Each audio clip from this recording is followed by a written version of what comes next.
sister wanted to know how do we organize or stay organized for our homeschooling. So with the curriculum that we use is pretty much self-explanatory.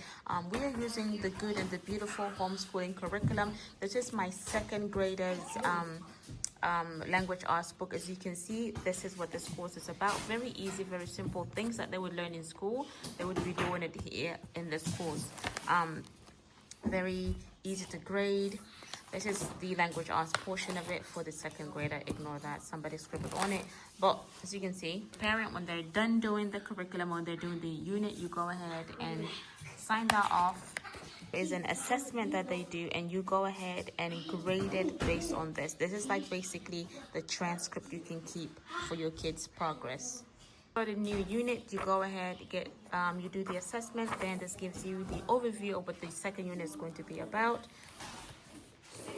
Again, depending on the capacity or the comprehension of your child, this, even as a second grader, is pretty self-directed. You can say my daughter, who's 7 going on 8, basically does this herself with minimal supervision in terms of me directing her or guiding her.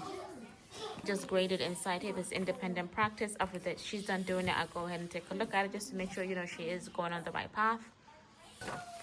So this is the language arts side of it. Now it also has, with the letter tiles, they do go ahead and use the app. This is the Good and Beautiful homeschooling app. They go ahead and they do the spelling. You also do a spelling dictation here as well. So you give them the word and for them to spell it, so on and so forth. With the language arts, there are segments, I forgot to show that on the book, but there are segments where you do the reading booster cards. The reading booster card is more sort of like reading comprehensions, them learning how to say the particular words and then the direction, how to say certain things. When they're done, they also get an assessment on this one before they move on to the next set of, they should be able to read this smoothly, easily, without them being, this is the review for from card 1 to card 11. Once they're done completing that, you can go ahead and transition to the second one. And it does come with a sticker that is attached on the back of the page, if I remember correctly, up here. So whenever they complete a segment of it, you go ahead and attach that stickers to kind of give them kudos, like good job, congratulations. Once they're done, so we haven't reached here yet. We are on 30. Let me check. This is the last review that we have done, so we are on this segment right now. So the sight words is basically what your kid learns at second grade. This is how we go about learning our sight words, and poetry along the way as well. And you also have the Mali book of Falcon. This goes along with the language arts. So these are books that my second grader reads that is incomprehension. I don't know what I'm trying to say, but it goes along with that. So she's already done reading these books. What's there? The work is also another thing that you do. So it gives you basically directions of what you need to do. For me, I have ADHD, so even if I do plan things out, it's hard to follow along with my plan without being all over the place. So this makes it easier. It's already there. Just have to look at it. We don't do lesson planning. I don't do no lesson planning. Now, what works for my homeschooling kids might not work for you in your home. Into our language arts, we do have handwriting because you want your kids to know how to write, things like that. For the second grader, it's not that comprehensive, but it's simple enough for them to know, or simple enough for them to learn how to write and work on their handwriting. So she has a really pretty good handwriting for a second grader, and we're still working on it. So this book is almost about done. Will be done by the next, maybe by the end of March. This book would be done. Should be completed with this one. Okay. Now, in terms of science is optional. We have paleontology. The only reason why we got for this one is because our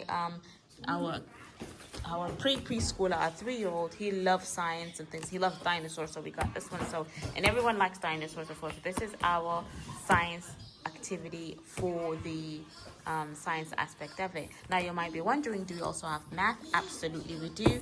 Can't live life without math, right? Even if you're not using it every single day. So this is the math. The math goes along the same thing. There's going to be a unit test before you go to the second one. You go ahead and you do a lot of writing, a lot of mathematics stuff, right? So it's very cohesive. You as a parent, again, this one might require you to be in front of them a little bit more because it might be a little bit challenging, but you can. Most of the things that you need are in the book. You don't need to buy additional supplies other than maybe glue, pencil, and things of that nature. Times in math.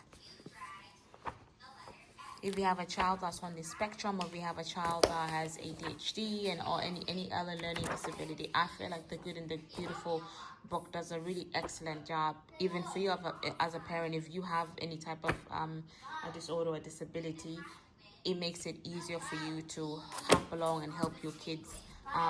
And what time does our class start? Our class varies day to day, but we try to be done by 2 p.m. the latest. Okay, that's if we're dragging our feet. That's if I woke them up late that day. So the most that it might take for you is about 30 minutes per lesson. If the child is faster, then it could be about maybe 10-15 minutes per I would say no, 20 minutes, about 20 minutes. So just about this time frame. So it's really not hard, and it does have its own answer key. So if you're a parent, sometimes we say second grade math or elementary math, it's like, what the heck? You have the answer book. The same thing for the language arts, you have the answer books. And the beautiful thing about The Good and Beautiful is that from K to 8th grade, they offer this for free. You can print off the PDF and then go ahead and bind it together. I bought the books because I wanted to be something physical. Since it's our first year, I didn't want to, buy PDFs and printers, all of that stuff. But printer is something that we are trying to get. What's that? A printer is something that we are trying to get, like a really, really good ink printer. We did have the Epson, but it was the inkjet. It was too much. So definitely get a printer. And the PDFs from grades kindergarten all the way to 8th grade are free. You can print it out, bind them, and you can use it like that. And the answer keys are online as well. So there's the math. We are running a little bit late on the math. You just have to have, when it comes to homeschooling, just have your own discipline, really. All the things that you need are provided for you, at least with this particular curriculum. At least with this particular curriculum, everything is provided for you. I know this is a lengthy video. I'm gonna do more videos. So this is for the first grader, right? This is first grade one. And you work on these things like, super simple, super easy. Again, you have these letter types for them to recognize. I also have one for the preschooler, or kindergarten, not preschool, for the kindergarten child of mine, the 3-year-old. He works on his letters. He has his own specific book. So definitely very comprehensive. There's a curriculum that we use. I don't think we're going to change our curriculum anytime soon. If I see something better, then definitely. But right now, The Good and the Beautiful is the best thing for my family. There are other programs, other curriculums, other free curriculums that I'm going to try and post, at least, free resources for you and your kids to kind of utilize if you're trying to do the homeschooling. Free websites, things to do that are free if you're homeschooling, especially like Home Depot, Toys R Us, what's that one place, Menards, and things of that nature. So until next time, bye.